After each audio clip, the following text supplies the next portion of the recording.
India-Bangladesh relations have been exceptionally close for many decades over many governments. Concern about recent violence and instability there is shared across the political spectrum.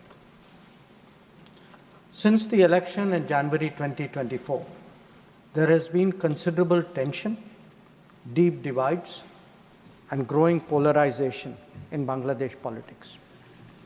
This underlying foundation aggravated a student agitation that started in June this year. There was growing violence, including attacks on public buildings and infrastructure, as well as traffic and rail obstruction. The violence continued through the month of July. Throughout this period, we repeatedly counseled restraint and urged that the situation be diffused through dialogue. Similar urgings were made to various political forces with whom we were in touch. So, despite a Supreme Court judgment on 21 July, there was no let-up in the public agitation. Various decisions and actions taken thereafter only exacerbated the situation.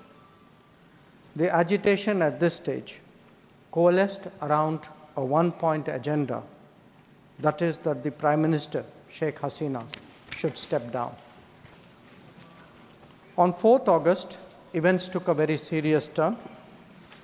Attacks on the police, including police stations and government installations, intensified even as overall levels of violence greatly escalated. Properties of individuals associated with the regime were torched across the country.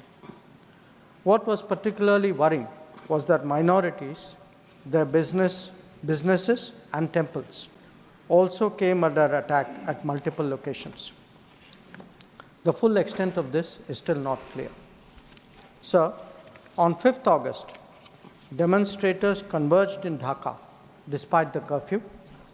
Our understanding is that after a meeting with leaders of the security establishment, Prime Minister Sheikh Hasina apparently made the decision to resign.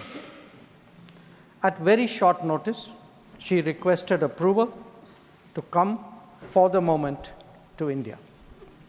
We simultaneously received a request for flight clearance from Bangladesh authorities. She arrived yesterday evening in Delhi. The situation in Bangladesh, sir, is still evolving. The Army Chief, General Waqar-uz-Zaman, addressed the nation on 5th August. He spoke about assuming responsibility and constituting an interim government. We are in close and continuous touch with the Indian community in Bangladesh through our diplomatic missions. There are an estimated 19,000 Indian nationals there, of which about 9,000 are students.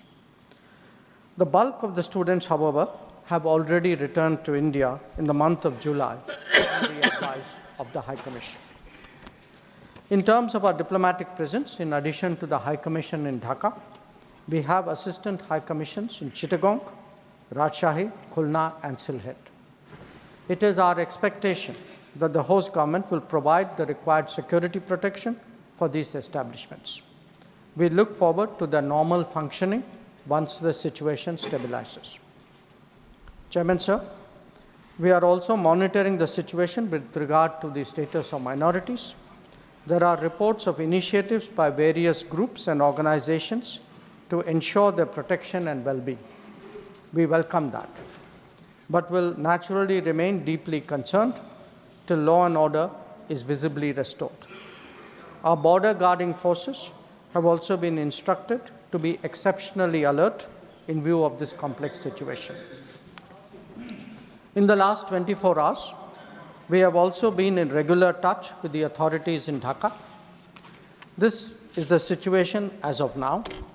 I seek the understanding and support of the House in regard to sensitive issues regarding an important neighbor on which there has always been strong national consensus. Thank you.